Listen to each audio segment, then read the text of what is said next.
Mind vault audio book की इस शांत शाम में आपका स्वागत है, जहां आज हम किसी ऐसी चीज के बारे में बात करेंगे जो आपके सबसे करीब है, पर शायद आपने कभी उस पर ध्यान ही नहीं दिया।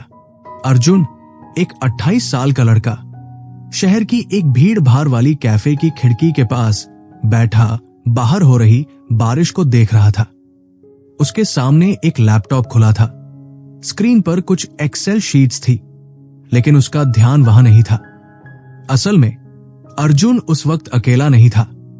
उसके दिमाग के पीछे एक आवाज लगातार चल रही थी, एक ऐसी कंटिन्यूअस कॉन्वर्सेशन जो सुबह आंख खुलने से लेकर रात को सोने तक कभी बंद नहीं होती। तभी वहां मनोज भाई आए, जो अर्जुन के पुराने दोस्त और मेंटर जैसे थे। मनोज ने देखा कि अर्जुन की भौहें सिकुड़ी हुई है और उसका चेहरा थोड़ा उतरा हुआ है। मनोज समझ गए कि अर्जुन के अंदर इस वक्त कोई बहुत ही लाउड और हैवी इंटरनल डायलॉग चल रहा है। उन्होंने चुपचाप अपनी कॉफी की चुस्की ली और मुस्कुराते हुए पूछा, क्या हुआ अर्जुन? ये खिड़की के बाहर जो बारिश हो रही है, इसे देखकर तुम्हारे दिमाग में कौन सी मूवी चल रही है? अर्जुन ने एक लंबी सांस ली और बोला, यार मनोज भाई, बस यही सोच रहा था कि कल सुबह की प्रेजेंटेशन कितनी बेकार होने वाली है। बॉस पक्का मुझ पर चिल्लाएगा और ऊपर से ये बारिश। ट्रैफिक इतना बढ़ जाएगा कि मैं टाइम पर पहुंच ही नहीं पाऊंगा। सब कुछ कितना फ्रस्ट्रेटिंग है। मनोज हंसे और खिड़की के बाहर इशारा करते हुए बोले, पता है अर्जुन, ये जो बारिश गिर रही है, ये सबके लिए एक जैसी है, लेकिन इसका मीनिंग हर इंसान के लिए अलग है। यही पास वाले टेबल पर उस छोटे बच्चे को देखो। वो बाहर जाकर बारिश में भीगने के लिए बेताब है, क्योंकि उसके लिए बारिश का मतलब फन और प्लेट है। वो जो वेटर है, उसे फिक्र है कि फर्श गंदा हो जाएगा तो उसे सफाई करनी पड़ेगी। और मैं सोच रहा हूं कि घर जाते वक्त मेरी गाड़ी का फ्री वाटर वॉश हो जाएगा। बारिश में कोई इनहेरेंट मीनिंग नहीं होता। मीनिंग वो होता है जो हम उसे देते हैं, अपनी उस कहानी के जरिए जो हम खुद को सुनाते हैं। मनोज की बात सुनकर अर्जुन को लगा जैसे किसी ने उसके दिमाग का एक बंद दरवाजा खटखटाया हो। उसने महसूस किया कि उसका इनर स्टोरी टेलर उसे डराने वाली कहानियां सुना रहा था। मनोज ने आगे कहा, देखो, तुम अपना हेयर स्टाइल बदल सकते हो, नए कपड़े पहन सकते हो, यहां तक कि दूसरे देश भी जा सकते हो, लेकिन ये इनर वॉइस तुम्हारे साथ ही जाएगी। बहुत से लोग सोचते हैं कि एनवायरनमेंट बदल लेने से सब ठीक हो जाएगा, पर सच तो यह है कि जब तक तुम अपनी इंटरनल कॉन्वर्सेशन नहीं बदलते, कुछ नहीं बदलता। तुम सुबह 5 बजे का अलार्म लगाते हो, ये सोचकर कि कल से जिम जाओगे। रात को तुम्हारा इनर गुरु बहुत मोटिवेटेड होता है, लेकिन जैसे ही सुबह अलार्म बजता है, वही आवाज कहती है, अरे यार, थोड़ी देर और सो जाते हैं। सेल्फ लव का मतलब आराम करना भी तो है। क्या तुमने कभी सोचा है कि अलार्म लगाने वाला इंसान और उसे बंद करने वाला इंसान, दोनों के बीच की बातचीत ही तुम्हारा भविष्य तय करती है? अर्जुन ने खिड़की से नजर हटाकर मनोज की तरफ देखा। उसे याद आया कि कैसे वो अक्सर अपनी जिंदगी के हर छोटे बड़े फैसले में उलझा रहता है। मनोज ने उसे समझाया कि हमारा दिमाग हमेशा 2 चीजों के बीच भागता है, पेन और प्लेजर। हम अक्सर उस काम को टाल देते हैं जिसमें हमें इमीडिएट पेन दिखता है, जैसे जिम में पसीना बहाना, और उस चीज की तरफ भागते हैं जिसमें इंस्टेंट ग्रेटिफिकेशन मिले, जैसे बिस्तर में पड़े रहना। पर असली जादू तब होता है जब हम उस शॉर्ट टर्म पेन को फ्यूचर के लॉन्ग टर्म प्लेजर से जोड़ देते हैं। तुम्हें पता है अर्जुन, मनोज ने धीमे स्वर में कहा, तुम अक्सर आई डोंट नो बहुत बोलते हो। जब मैं पूछता हूं कि आगे क्या करना है, तुम कहते हो पता नहीं। ये पता नहीं सिर्फ 3 शब्द नहीं है, ये तुम्हारी अनसर्टेनिटी और फियर ऑफ जजमेंट का आईना है। तुम जानते सब हो, बस कमिट करने से डर रहे हो। अपनी भाषा पर ध्यान दो, क्योंकि शब्द ही तुम्हारी रियलिटी बनाते हैं। जैसे वो डॉक्टर जिसकी कहानी मैंने कहीं सुनी थी, जिसने एक गुस्से वाले लड़के से कहा था कि अगर मेरा एक शब्द एनिमल तुम्हें गुस्सा दिला सकता है, तो मेरा शब्द हीलिंग तुम्हारे पिता को ठीक भी कर सकता है। हमारे शब्द कैरीज ऑफ एनर्जी होते हैं। कैफे में अब भीड़ कम हो रही थी, पर अर्जुन के अंदर का शोर भी धीरे धीरे कम होने लगा था। उसने नोटिस किया कि मनोज भाई की बातें उसे उस ब्लेम फ्रेम से बाहर निकाल रही थी जहां वो अपनी किस्मत और बॉस को दोष दे रहा था। मनोज उसे आउटकम फ्रेम की तरफ ले जा रहे थे, जहां सवाल क्यों मेरे साथ ऐसा हो रहा है नहीं, बल्कि मैं यहां से क्या हासिल करना चाहता हूं था। अर्जुन ने पहली बार महसूस किया कि वो अपनी जिंदगी की कहानी का लेखक खुद है और अब तक वो सिर्फ दूसरों के लिखे स्क्रिप्ट्स पढ़ रहा था। मनोज ने अर्जुन के कंधे पर हाथ रखा और बोला, अवेयरनेस ही शुरुआत है मेरे भाई। कल की प्रेजेंटेशन के बारे में डरने के बजाय खुद से कहो, you know what, I am going to have fun with this. देखना, तुम्हारी पोस्चर अपने आप बदल जाएगी, कंधे पीछे हो जाएंगे और तुम कॉन्फिडेंस रेडिएट करने लगोगे। जिंदगी कोई रिजिड चेकलिस्ट नहीं है, बल्कि एक एवर चेंजिंग जर्नी है। तो आज घर जाकर यह सोचना कि तुम खुद को कौन सी कहानी सुना रहे हो। क्या वो कहानी तुम्हें आगे बढ़ा रही है या पीछे खींच रही है? अर्जुन ने मुस्कुराते हुए अपना लैपटॉप बंद किया। उसे लगा कि बारिश अब उसे परेशान नहीं कर रही थी, बल्कि वो आवाज जो खिड़की पर गिर रही थी अब एक संगीत जैसी लग रही थी। उसने महसूस किया कि उसके अंदर का वो गुरु जो अब तक उसे गुमराह कर रहा था, शायद अब उसे सही दिशा दिखाने के लिए तैयार था। उसने सोचा, अगर वो अपनी इंटरनल कॉन्वर्सेशन को संभाल ले तो शायद वो अपनी पूरी जिंदगी को संभाल सकता है। अभी के लिए अर्जुन ने बस गहरी सांस ली और उस पल की शांति को महसूस किया, ये जानते हुए कि असली बदलाव बाहर की दुनिया में नहीं, बल्कि उसके भीतर की उस खामोश गुफ्तगू में छुपा है। अर्जुन उस कैफे से बाहर निकला तो हवा में एक अजीब सी ताजगी थी, जैसे उसे बहुत दिनों बाद खुली हवा में सांस लेने का मौका मिला हो। वो सड़क किनारे पैदल चलने लगा और सोचने लगा कि कैसे उसका नजरिया सिर्फ कुछ मिनटों की बातचीत से बदल गया। चलते चलते उसके दिमाग ने एक पुराना तरीका अपनाना शुरू कर दिया, जिसे रेफरेंस ढूंढना कहते हैं। हमारा दिमाग किसी भी बात पर यकीन करने से पहले सबूत मांगता है। अगर कोई कहे कि शादी बहुत अच्छी चीज है, तो दिमाग फौरन पुराने रिश्तों और पड़ोसियों के झगड़ों के डेटा को खंगालने लगता है। अर्जुन ने महसूस किया कि अब तक वो सिर्फ नेगेटिव रेफरेंसेस ही इकट्ठा कर रहा था। रास्ते में उसे अपने कॉलेज के कुछ पुराने दोस्त मिल गए और वो उनके साथ एक डिनर के लिए रुक गया। वहां बैठकर उसने एक बहुत बड़ी चीज नोटिस की, उसका सोशल सर्कल। वो दोस्त पिछले 1 घंटे से सिर्फ इस बात पर चर्चा कर रहे थे कि दुनिया कितनी खराब है, नौकरियां कितनी मुश्किल है और कैसे सिर्फ किस्मत वाले लोग ही आगे बढ़ते हैं। अर्जुन को मनोज भाई की बात याद आई कि आप उन 5 लोगों का औसत होते हैं जिनके साथ आप सबसे ज्यादा वक्त बिताते हैं। ये टॉक्सिक सर्कल धीरे धीरे उसके अंदर भी शक के बीज बो रहा था। जब उसने अपने नए बिजनेस आइडिया के बारे में जिक्र किया तो उसके एक दोस्त ने फौरन कहा, अरे भाई, आजकल तो अच्छे अच्छे स्टार्टअप्स डूब रहे हैं, तू क्यों रिस्क ले रहा है?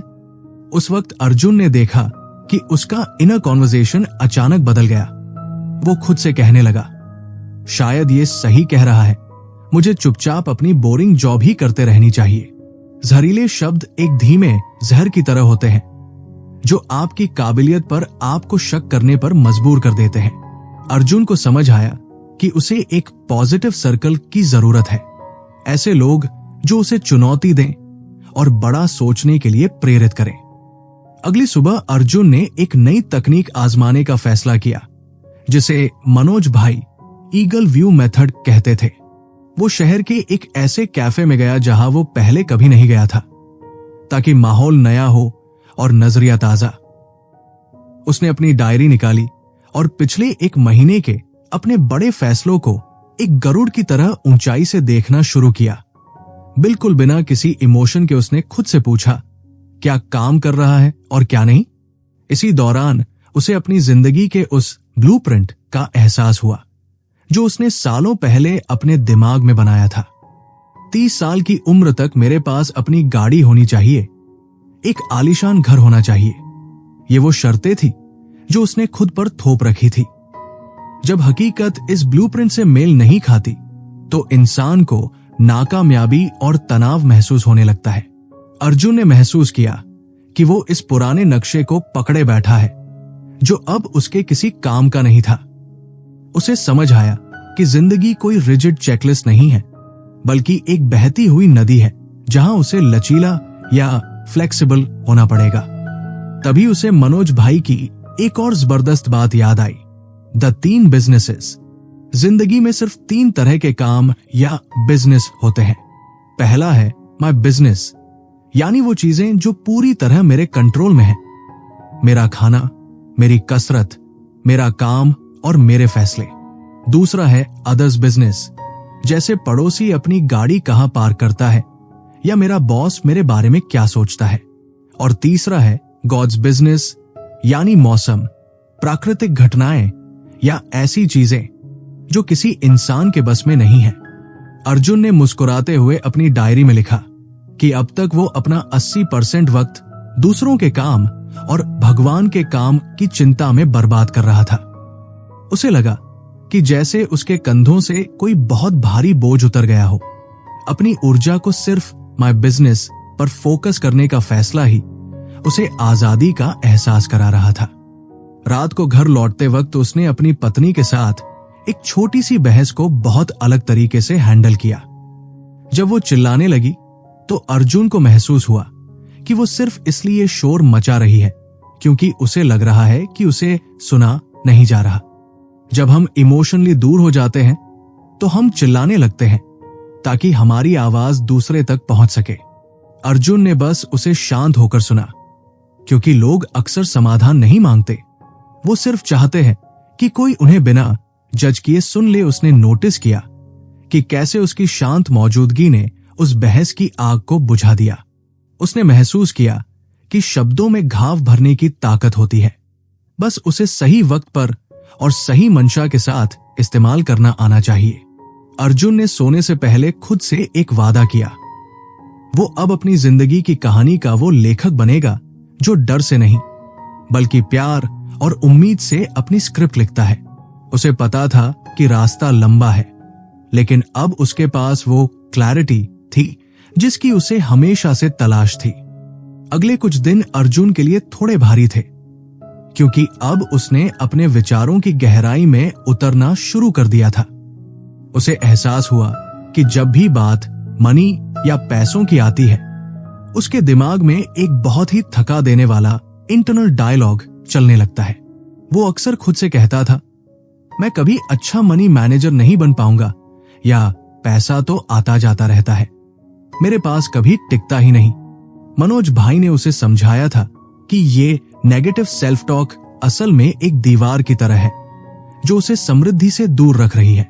अर्जुन ने अब इन वाक्यों को बदलना शुरू किया और खुद से कहना शुरू किया, मैं पैसों को बहुत समझदारी से संभालता हूं और हर दिन इसे मैनेज करना सीख रहा हूं। उसे अचरज हुआ कि जब उसने अपनी इस अंदरूनी बातचीत को बदला तो पैसों को लेकर उसकी घबराहट थोड़ी कम होने लगी। पैसे के साथ साथ करियर की भी अपनी ही कहानियां थी। अर्जुन अक्सर सोचता था, मुझ में कोई खास टैलेंट नहीं है, या मैं अपनी इस बोरिंग जॉब में फंस गया हूं। उसे लगता था कि कामयाबी सिर्फ लकी लोगों को मिलती है, लेकिन मनोज भाई की बातों ने उसे याद दिलाया कि वो खुद अपनी मेहनत और दृढ़ता से अपनी किस्मत लिख सकता है। उसने खुद को एक नई कहानी सुनाई, मेरे पास वो अनोखा टैलेंट है जो दुनिया को वैल्यू दे सकता है। ये बदलाव रातों रात नहीं हुआ, लेकिन जैसे जैसे उसने इन बातों को दोहराना शुरू किया, उसे अपने काम में नए अपॉर्चुनिटीज दिखने लगे। यहां तक कि अपनी सेहत को लेकर भी उसने अपनी पुरानी जेनेटिक्स वाली थ्योरी को त्याग दिया। उसने ये मानना शुरू किया कि उसका शरीर स्ट्रॉन्ग और रेसिलिएंट है और वो हर दिन सेहतमंद रहने के चुनाव कर सकता है। एक शाम अर्जुन अपने कमरे में बैठा एक बहुत बड़े फैसले को लेकर कशमकश में था। उसे अपनी नौकरी छोड़कर एक नया प्रोजेक्ट शुरू करना था, पर उसका मन 2 हिस्सों में बंटा हुआ था। तभी उसे मनोज भाई की सिखाई हुई एक अनोखी तकनीक याद आई, पार्ट्स इंटीग्रेशन। उसने अपनी आंखें बंद की और अपने दोनों हाथ हथेलियां ऊपर करके फैला दिए। उसने कल्पना की कि उसके दाहिने हाथ पर एक ग्रीन कैरेक्टर खड़ा है जो बहुत ही ऊर्जावान है और कह रहा है, चलो अर्जुन, ये नया रास्ता चुनते हैं, यही तुम्हारी तरक्की का मौका है। वही उसके बाएं हाथ पर एक रेड कैरेक्टर खड़ा था जो थोड़ा सहमा हुआ था और कह रहा था, नहीं यार, ये बहुत रिस्की है, पुरानी नौकरी ही सही है, वहां कम से कम सुरक्षा तो है। अर्जुन ने इन दोनों के बीच एक बातचीत शुरू कराई। उसने सहमे हुए हिस्से से पूछा, तुम्हें आखिर डर किस बात का है? तुम क्या चाहते हो? उस हिस्से ने जवाब दिया, मैं बस तुम्हें सुरक्षित रखना चाहता हूं ताकि तुम्हें किसी वित्तीय संकट का सामना न करना पड़े। अर्जुन ने महसूस किया कि उसका वो हिस्सा उसका दुश्मन नहीं बल्कि उसका रक्षक था। फिर उसने ऊर्जावान हिस्से से पूछा कि वो क्या चाहता है, तो उसने कहा, मैं तुम्हारी ग्रोथ और पहचान चाहता हूं। आखिर में अर्जुन ने दोनों के बीच एक समझौता कराया कि वो नए प्रोजेक्ट पर काम तो करेंगे, पर साथ में एक सेफ्टी नेट या इमरजेंसी फंड भी तैयार रखेंगे। जैसे ही उसने अपने दोनों हाथों को करीब लाकर सीने से लगाया, उसे लगा जैसे उसके अंदर का वो युद्ध शांत हो गया हो और एक नई क्लैरिटी उभर आई हो। इस मानसिक शांति के बीच अर्जुन ने अपनी बॉडी की एनर्जी पर भी ध्यान देना शुरू किया। उसने महसूस किया कि जब वो डरा हुआ होता है तो वो झुककर और नजरें नीचे करके बैठता है, जिससे उसकी ऊर्जा और कम हो जाती है। उसने तुरंत एक एनर्जी हैक आजमाया। वो सीधे खड़ा हुआ, कंधे पीछे किए, छाती चौड़ी की और अपने चेहरे पर एक मुस्कान लेकर आया। उसने खुद से जोर से कहा, मैंने फैसला कर लिया है कि मैं इस नए रास्ते पर चलूंगा। उसने गौर किया कि आई वॉन्ट टू, मैं चाहता हूं, कहने में एक अजीब सी बेबसी थी, लेकिन आई हैव डिसाइडेड टू, मैंने फैसला किया है, कहने में एक अलग ही ताकत और कमिटमेंट थी। अर्जुन को समझ आया कि अब तक वो अपनी जिंदगी लुकवार्म वाटर में रहने वाले उस मेंढक की तरह जी रहा था, जो धीरे धीरे बढ़ते हुए दर्द का आदी हो जाता है और कभी बाहर छलांग नहीं लगाता। लेकिन अब उसने इनएक्शन यानी कुछ न करने के दर्द को इतना बढ़ा दिया था कि उसे अब पुराने धर्रे पर टिके रहना मुमकिन नहीं लग रहा था। उसने खुद को एक बहुत ही गहरी बात कही, दर्द का मकसद हमें तड़पाना नहीं बल्कि हमें हरकत में लाना है। अर्जुन ने अब अपनी उस इनकम्प्लीट स्टोरी को पूरा करने का फैसला किया और अपनी जिंदगी की बागडोर अपने हाथों में ले ली। उसे पता था कि जब तक उसका अंदरूनी संवाद प्यार और भरोसे से भरा है, बाहर की कोई भी चुनौती उसे रोक नहीं सकती। अगले दिन अर्जुन अपने घर की बालकनी में बैठा था। सामने मेज पर उसका इस्तीफा, रेजिग्नेशन लेटर रखा था, लेकिन उसके हाथ कांप रहे थे। वो बार बार खुद से एक ही बात दोहरा रहा था, पता नहीं ये सही होगा या नहीं, पता नहीं मैं ये कर पाऊंगा या नहीं। तभी मनोज भाई वहां पहुंचे और अर्जुन के चेहरे की उलझन देखकर मुस्कुरा दिए। मनोज ने कुर्सी खींचते हुए कहा, अर्जुन, क्या तुमने कभी उस विशालकाय हाथी को देखा है जो एक मामूली सी पतली चेन से बंधा रहता है?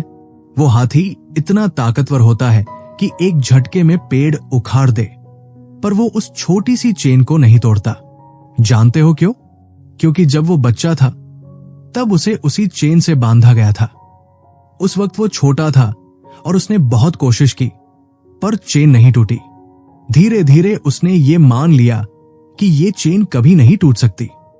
आज वो बड़ा हो गया है, उसमें असीम शक्ति है, पर उसका वो पुराना फिक्स्ड माइंडसेट और पुरानी धारणा, बिलीफ, उसे आज भी उसी जगह बांधे हुए है। तुम्हारा ये आई डोंट नो या पता नहीं भी उस छोटी सी चेन जैसा ही है जो तुम्हारी काबिलियत पर शक पैदा कर रहा है और तुम्हें आगे बढ़ने से रोक रहा है। अर्जुन ने आह भरते हुए कहा, मनोज भाई, डर लगता है कि कहीं सब कुछ बर्बाद ना हो जाए। क्या होगा अगर मार्केट गिर गया? क्या होगा अगर मेरा आइडिया फेल हो गया? मनोज ने उसे एक कहानी सुनाई। एक बार एक आदमी ने अपने दोस्तों को लंच पर बुलाया और पार्टी के बीच में अचानक कह दिया कि मेरे पास एक पालतू अजगर, पेट पाइथन है। बस इतना सुनते ही वहां कोहराम मच गया। लोग टेबल कुर्सियों पर चढ़ गए, पसीने छूटने लगे और कुछ तो घर छोड़कर भागने लगे। जबकि हकीकत यह थी कि वो सांप उस घर में था ही नहीं, वो तो दूसरे घर में था। अजगर वहां मौजूद नहीं था, पर उन लोगों के दिमाग ने एक ऐसी फिल्म बना ली जिसमें खतरा और मौत साफ दिख रही थी। अर्जुन, तुम भी उस सांप से डर रहे हो जो कमरे में है ही नहीं। तुम्हारा दिमाग इमेजिनरी प्रॉब्लम्स या काल्पनिक आग लगा रहा है, जैसे रात के अंधेरे में कोई रबर के पाइप को सांप समझकर घबरा जाए। तुम्हारा दिमाग भी सुरक्षा, सेफ्टी को सटीकता, एक्यूरेसी से ऊपर रख रहा है और तुम्हें डरा रहा है। अर्जुन ने धीरे से कहा, मैं बस नाकामयाब नहीं होना चाहता। मनोज ने फौरन टोका, अर्जुन एक बात बताओ, गुलाबी हाथी, पिंक एलिफेंट के बारे में मत सोचना, बिल्कुल मत सोचना। अर्जुन हंस पड़ा, भाई अब तो दिमाग में सिर्फ गुलाबी हाथी ही आ रहा है। मनोज ने समझाया, यही तो हमारे दिमाग की कलाकारी है। हमारा दिमाग नकारात्मकता या नेगेटिव्स को प्रोसेस नहीं कर पाता। जब तुम कहते हो कि मैं फेल नहीं होना चाहता, तो तुम्हारा दिमाग नहीं को हटा देता है और सिर्फ फेल होने की कल्पना करने लगता है। ये बिल्कुल वैसा ही है जैसे तुम किसी टैक्सी में बैठो और ड्राइवर से कहो कि मुझे लाल किले नहीं जाना है, मुझे इंडिया गेट नहीं जाना है। ड्राइवर कंफ्यूज हो जाएगा। तुम्हें साफ साफ बताना होगा कि तुम्हें कहां जाना है। अपनी मंजिल साफ रखो। ये मत कहो कि कर्ज नहीं चाहिए, बल्कि ये कहो कि मुझे फाइनेंशियल फ्रीडम चाहिए। जो तुम चाहते हो उस पर ध्यान लगाओ, क्योंकि जिस चीज पर तुम्हारा फोकस होता है वही चीज तुम्हारी जिंदगी में बढ़ने लगती है। मनोज ने आगे कहा कि हम अक्सर अपनी जिंदगी में DDG यानी डिलीशन, डिस्टॉर्शन और जनरलाइजेशन का शिकार हो जाते हैं। एक पति पत्नी की कहानी याद है। पत्नी को लगा कि पति का ऑफिस में चक्कर चल रहा है क्योंकि वो रोज 1 घंटा लेट आ रहा था। उसने एक पड़ोसी की बातों में आकर ये मान लिया कि लेट आने वाले मर्द हमेशा धोखेबाज होते हैं। उसने हकीकत को तोड़मरोड़, डिस्टोर्ट दिया और एक अधूरी जानकारी के आधार पर कहानी बना ली। बाद में पता चला कि पति तो ऑफिस में रुककर एक्स्ट्रा काम कर रहा था ताकि वो उन दोनों के लिए बाली की टिकट्स जीत सके। अर्जुन, अपनी राय, अजम्पशंस बनाने से पहले खुद से पूछो, क्या मेरे पास पूरी जानकारी है? क्या मैं बेवजह किसी बात को जनरलाइज कर रहा हूं? अर्जुन को महसूस हुआ कि उसे लग रहा था जैसे उसके पास कोई रास्ता ही नहीं है। मनोज ने उसे चॉइस की ताकत समझाई।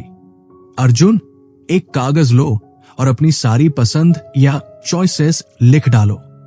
अगर तुम नौकरी छोड़ते हो तो 10 साल बाद खुद को कहां देखते हो?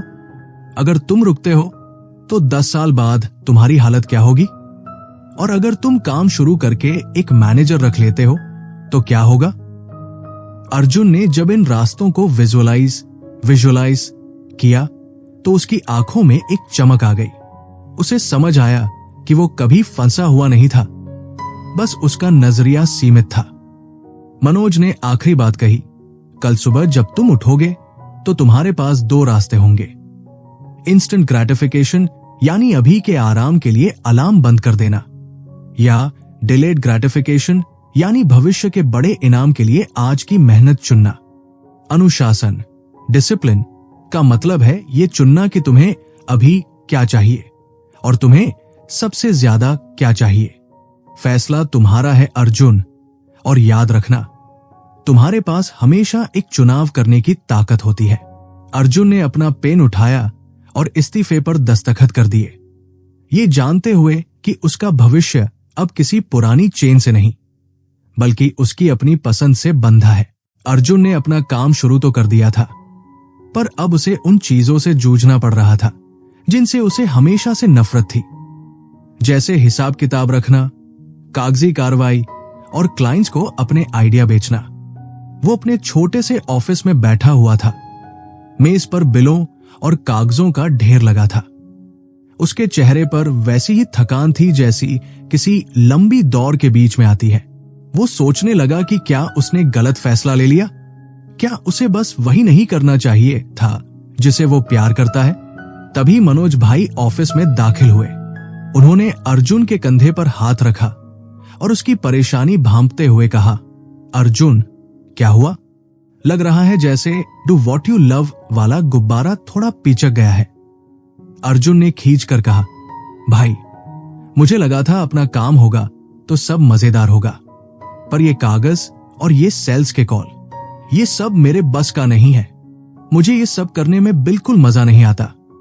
मनोज भाई कुर्सी खींचकर बैठ गए और बोले, यही तो सबसे बड़ा भ्रम है।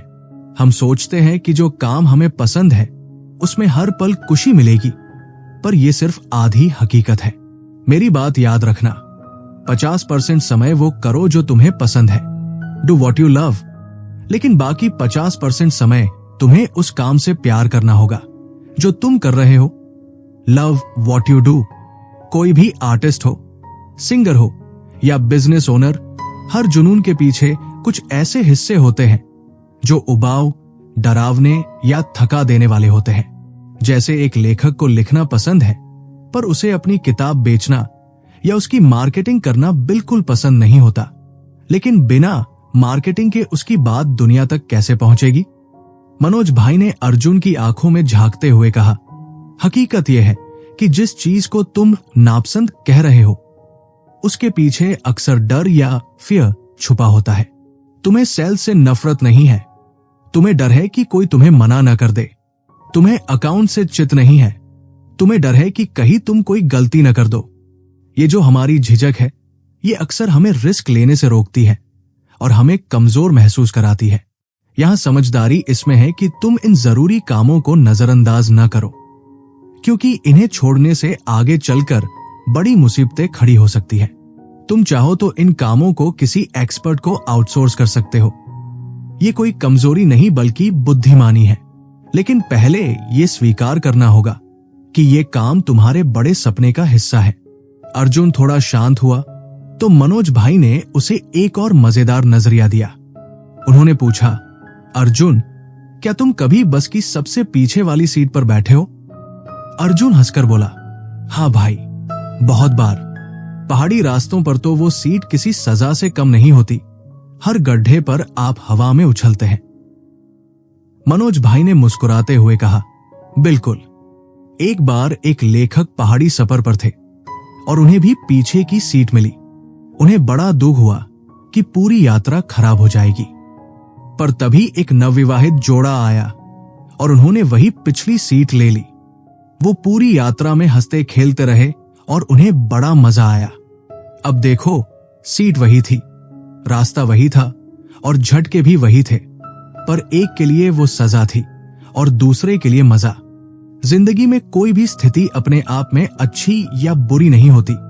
सारा खेल हमारे नजरिए का है। जैसे वो बारिश का उदाहरण, किसी के लिए वो कीचड़ है तो किसी के लिए अपनी कार धुलने का मौका। तुम भी इस वक्त अपनी जिंदगी की बैक सीट पर हो। अब ये तुम्हारे हाथ में है कि तुम इसे एक बोझ समझो या अपनी मंजिल की तरफ ले जाने वाला एक रोमांचक सफर। मनोज भाई ने आगे बढ़ते हुए अर्जुन को एक बहुत ही जरूरी बात समझाई, शब्दों की ताकत। उन्होंने एक डॉक्टर की कहानी सुनाई जो अपने मरीजों से हमेशा बड़ी उम्मीद और प्यार से बात करते थे।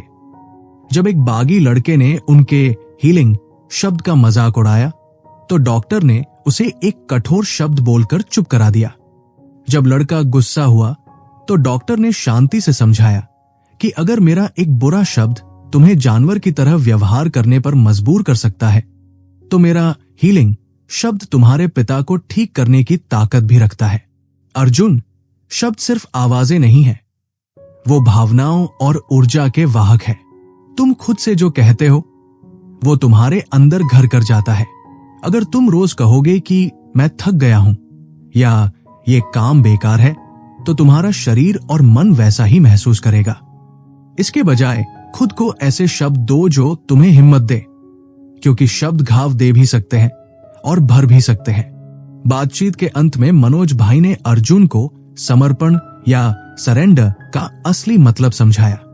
उन्होंने कहा, अर्जुन, कभी कभी हम हर चीज को कंट्रोल करने की इतनी कोशिश करते हैं कि हम तनाव से भर जाते हैं, लेकिन एक मोड़ ऐसा आता है जहां तुम्हें भरोसा करना पड़ता है कि सब कुछ किसी हायर गुड यानी किसी बड़ी भलाई के लिए हो रहा है।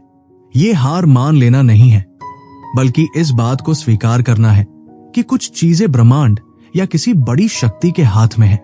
जब तुम इस फ्लो में आ जाते हो तो तुम जिंदगी का विरोध करना छोड़ देते हो और उसे जैसा वो है वैसा ही स्वीकार कर लेते हो। अपने बीते हुए कल को एक बोझ की तरह मत धो, उसे एक सबक की तरह देखो। जो भी हुआ उसने तुम्हें आज के लिए तैयार किया है। अगर तुम अपनी पुरानी हार या गलतियों को एक सीढ़ी बना लो तो तुम देखोगे कि हर चुनौती तुम्हें और मजबूत बना रही है। अर्जुन ने एक गहरी सांस ली। उसे समझ आ गया था कि उसे अब कागजों से लड़ना नहीं है, बल्कि उन्हें अपने बड़े उद्देश्य का हिस्सा मानकर अपनाना है। उसने महसूस किया कि असली शांति मन को चुप कराने में नहीं, बल्कि अपने अंदर चल रही बातचीत को सही दिशा देने में है। मनोज भाई ने उसे जाते जाते बस इतना ही कहा, याद रखना अर्जुन, तुम्हारी कहानी के लेखक तुम खुद हो। अब ये तुम तय करो कि तुम इसे डर की कहानी बनाओगे या प्यार और भरोसे की। अर्जुन ने मुस्कुराते हुए अपनी कलम उठाई और वापस काम पर लग गया। अब उसके अंदर की आवाज उसे डरा नहीं रही थी, बल्कि उसे आगे बढ़ने का हौसला दे रही थी। महीनों बीत चुके थे और अर्जुन की जिंदगी अब पूरी तरह से बदल चुकी थी। उसका स्टार्टअप रफ्तार पकड़ रहा था, लेकिन जैसे जैसे काम बढ़ा उसके मन में एक नई तरह की बेचैनी होने लगी। उसे ऐसा महसूस होता था जैसे उसके दिमाग के पीछे बहुत सारे दरवाजे आधे खुले रह गए हैं, जो उसकी मानसिक ऊर्जा को धीरे धीरे सोख रहे हैं। एक शाम जब वो अपने नए घर की छत पर बैठा ढलते सूरज को देख रहा था, मनोज भाई वहां आए। अर्जुन ने अपनी उलझन बताते हुए कहा कि सब कुछ ठीक होने के बावजूद मुझे एक अजीब सा भारीपन महसूस होता है। मनोज भाई ने मुस्कुराते हुए कहा कि अर्जुन, ये अनरिजॉल्व्ड लूप्स का असर है। हमारे दिमाग में वो सारे वादे या काम जो हमने खुद से किए थे पर कभी पूरे नहीं किए, वो इंटरनेट ब्राउजर पर खुले हुए उन टेप्स की तरह होते हैं, जो भले ही सामने न दिखे पर बैकग्राउंड में सिस्टम की रफ्तार धीमी कर देते हैं। वो किताब जो तुम लिखना चाहते थे, वो पुरानी माफी जो तुमने किसी को नहीं दी, या वो छोटा सा सपना जो तुमने सालों पहले देखा था, ये सब अनसुलझे लूप्स तुम्हारी एनर्जी ड्रेन कर रहे हैं। इन्हें एक एक करके पहचानो, या तो इन्हें पूरा करो या फिर सचेत होकर इन्हें बंद कर दो। जब तुम इन लूप्स को क्लोज करते हो तो तुम न केवल आजाद महसूस करते हो, बल्कि तुम्हारी निर्णय लेने की शक्ति भी लौट आती है।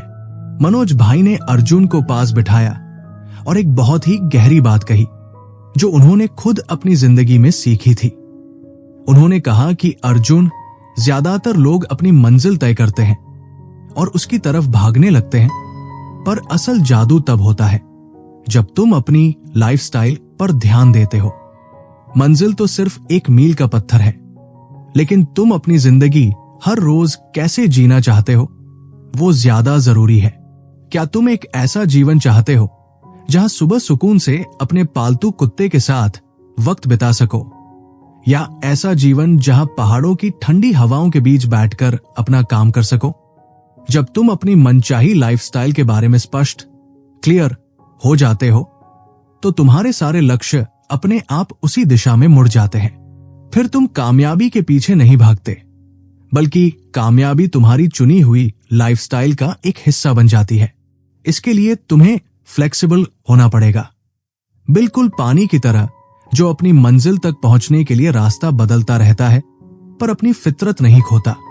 अगर तुम्हारा पुराना रास्ता काम नहीं कर रहा तो रुकने और मुड़ने में कोई बुराई नहीं है, क्योंकि सूरज देखने के लिए तुम्हें पश्चिम की तरफ दौड़ना बंद करना ही होगा। बातचीत के दौरान अर्जुन ने पूछा कि भाई, कभी कभी ऐसी समस्याएं आती है जहां मुझे समझ नहीं आता कि क्या करूं। उस वक्त आप जैसा मार्गदर्शक हमेशा पास नहीं होता। तब मनोज भाई ने उसे एक और अनोखी तकनीक बताई, जिसे इनवाइट लीडर्स फॉर एडवाइस कहते हैं। उन्होंने कहा कि तुम्हारे वो सारे रोल मॉडल्स जिनकी किताबें तुमने पढ़ी हैं या जिनके भाषण तुम्हें प्रेरित करते हैं, वो सब तुम्हारे अवचेतन मन, सबकॉन्शियस में एक छाप छोड़ चुके हैं। जब भी तुम किसी मुश्किल में फंसो, आंखें बंद करो, शांत हो जाओ और कल्पना करो कि वो लीडर तुम्हारे सामने बैठा है। उनसे अपना सवाल पूछो, अगर आप मेरी जगह होते तो क्या करते? तुम देखोगे कि उनका ज्ञान तुम्हारे अंदर से ही आवाज बनकर निकलेगा, क्योंकि तुम्हारा दिमाग उस सारी जानकारी को पहले ही स्टोर कर चुका है। यह तुम्हारे खुद के आंतरिक विवेक, इंटरनल विजडम को जगाने का सबसे बेहतरीन तरीका है। सूरज अब पूरी तरह डूब चुका था और चांद की धीमी रोशनी चारों तरफ फैल गई थी। मनोज भाई ने अर्जुन को एक आखिरी और सबसे महत्वपूर्ण सबक दिया, शरीर और मन के तालमेल का महत्व। उन्होंने अपनी एक पुरानी कहानी सुनाई जब वो बहुत थके हुए थे और उनकी पत्नी ने उन्हें जबरदस्ती एक डांस क्लास में भेज दिया। पहले 5 मिनट वो झेप रहे थे, पर जैसे ही उन्होंने हिलना शुरू किया, उनकी सारी थकान गायब हो गई और वो खुशी से झूम उठे। उन्होंने अर्जुन से कहा कि तुम्हारा शरीर और मन आपस में जुड़े हुए हैं। अगर तुम उदास महसूस कर रहे हो तो बस अपनी मुद्रा, पोस्चर बदलो, सीधे खड़े हो जाओ और 30 सेकंड के लिए मुस्कुराओ। शरीर की गति तुम्हारे दिमाग के रसायनों को बदल देती है, जिससे तुम्हें तुरंत ऊर्जा मिलती है। इसके पीछे के विज्ञान को समझने की जरूरत नहीं है, बस इसे करो और फर्क देखो। जब भी तुम अटके हुए महसूस करो, बस थोड़ा नाचो या तेजी से चलो और तुम देखोगे कि तुम्हारे विचार फिर से बहने लगे हैं। अंत में मनोज भाई ने अर्जुन के सिर पर हाथ रखा और बड़े प्यार से कहा कि अर्जुन, इस पूरे सफर का सबसे ऊंचा मुकाम वो है जब तुम अपनी अंदरूनी बातचीत के साथ उलझना बंद कर देते हो और उसके सिर्फ एक साक्षी, ऑब्जर्वर बन जाते हो। हम अक्सर बाहरी खुशियों, शोहरत और लक्ष्यों के पीछे भागते हैं, पर यह सब अस्थायी है। असली शांति तब मिलती है जब तुम उस खामोशी को पहचान लेते हो जो इन सब बातों के पीछे छिपी है। अपनी जिंदगी पूरी शिद्दत से जियो, अपने सपनों को हकीकत में बदलो, पर यह याद रखो कि ये सब कुछ सिर्फ एक नाटक की तरह है। जब तुम अपनी अंदरूनी आवाज के मालिक बन जाते हो तो तुम अपने भाग्य के भी मालिक बन जाते हो। अर्जुन को महसूस हुआ कि उसके अंदर की वो आवाज जो कभी उसे डराती थी, अब उसकी सबसे अच्छी दोस्त बन चुकी थी। वो अब शांत था, सचेत था और अपनी जिंदगी की नई इबारत लिखने के लिए पूरी तरह तैयार था। माइंड वॉल्ट ऑडियो बुक की इस महफिल में शामिल होने के लिए आपका बहुत बहुत शुक्रिया। हमें उम्मीद है कि अर्जुन और मनोज भाई का ये सफर आपके जीवन में भी वही क्लैरिटी और शांति लेकर आएगा जो अर्जुन ने हासिल की है। याद रखिएगा, आपकी अंदरूनी बातचीत ही आपके कल का निर्माण करती है, इसलिए उसे प्यार और उम्मीद से भरें। फिर मिलेंगे किसी और किताब की कहानियों के साथ। तब तक अपना ख्याल रखें और अपनी अंदरूनी आवाज को संवारते रहें। शुभ रात्रि।